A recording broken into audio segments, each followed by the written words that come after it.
Hello everyone, कैसे हो आप लोग। So we were discussing about Gupta empire and in this video हम बात करेंगे गुप्ता एम्पायर के दौरान इकॉनमी कैसी थी स्टेट की।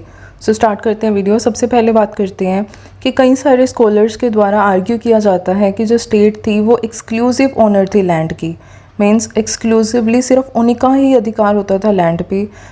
और इस चीज़ को प्रूव करने के लिए जो मोस्ट डिसिसिव आर्ग्यूमेंट है इस चीज़ के फेवर में जो है वो हमें मिलती है बुद्धगुप्त की पहाड़पुर कॉपर प्लेट इंस्क्रिप्शन से, जिसमें exclusive state ownership of land के बारे में शो किया गया है कि स्टेट का एक्सक्लूसिव अधिकार था लैंड पे।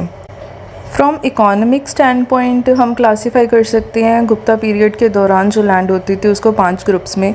सबसे पहले है हमारे पास क्षेत्र भूमि जो एक कल्टिवेबल लैंड थी, फिर है खिला जो वेस्ट लैंड होती थी, वास्तु भूमि जो हैबिटेबल लैंड थी, और चारागाह भूमि जो पास्चर लैंड थी जिसमें जो हर्ड होती थी या कैटल होते थे उन्हें चराया जाता था, और अपृहत भूमि जिसे फॉरेस्ट लैंड कहा जाता है। और इसके अलावा जो पूना प्लेट्स हैं प्रभावती गुप्ता की और कुछ और इंस्क्रिप्शंस हैं उससे गुप्ता पीरियड की जो लैंड सर्विस थी उसके बारे में भी पता लगता है।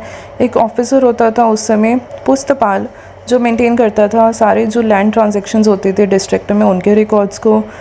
इसके अलावा जो लैंड के रिलेटेड कुछ टर्म्स हैं उनकी बात करते हैं। सबसे पहले हमारे पास एक टर्म भाग जो किंग का कस्टमरी शेयर होता था प्रोड्यूस में, और नॉर्मली ये 1/6 ऑफ द प्रोड्यूस होता था जो कल्टीवेटर्स के द्वारा किंग को पे किया जाता था।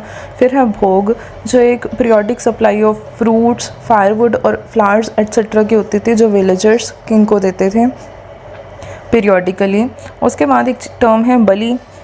इसका मतलब ये था कि कुछ लोग वॉलंटरीली किंग को ऑफरिंग्स देते थे, मतलब अपनी इच्छा से देते थे, पर धीरे धीरे टाइम के साथ ये कंपलसरी होती चली गई और कहा जाता है कि गुप्ता पीरियड के दौरान ये एक तरह से एडिशनल और ऑप्रेसिव टैक्स बन गया था, मतलब लोगों को दबाने वाला टैक्स बन गया था। उसके बाद एक टर्म है उपारिका। हर एक चीज़ पे लगने वाला एक एक्स्ट्रा टैक्स जो होता था वो उपारिका होती थी। गुप्तास जो थे वो काफ़ी ज़्यादा large number of gold coins issue करते थे, but in gold context Gupta coins are not as pure as Kushans, मतलब इतनी ज़्यादा प्योरिटी नहीं थी जितनी कुशान्स के टाइम पे जो गोल्ड कॉइन्स इशू हुए थे उनमें थी। गुप्तास जो सिल्वर कॉइन्स थे वो भी काफ़ी ज़्यादा अमाउंट में इशू करते थे for local exchange.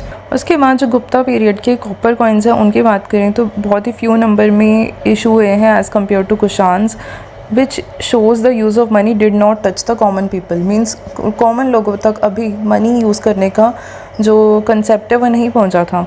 Gupta period में जो लॉन्ग डिस्टेंस ट्रेड था उसका डिक्लाइन देखने को मिला है, मतलब लोकल ट्रेड ज़्यादा था, लॉन्ग डिस्टेंस ट्रेड कम हो गया था।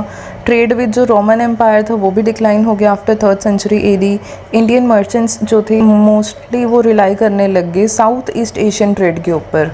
कुछ इंपॉर्टेंट पोर्ट्स की बात करें तो ईस्टर्न कोस्ट पे पोर्ट थे ताम्रलिप्ति, घंटशाला और कंडूरा जो हैंडल करते थे north Indian trades with south east Asia, और वेस्टर्न कोस्ट पे जो पोर्ट थे वो थे भरूच, चौल, कलियां और कैम्बे पोर्ट। इनके थ्रू ट्रेड किया जाता था मेडिटेरेनियन और वेस्टर्न एशिया के रीजन के साथ।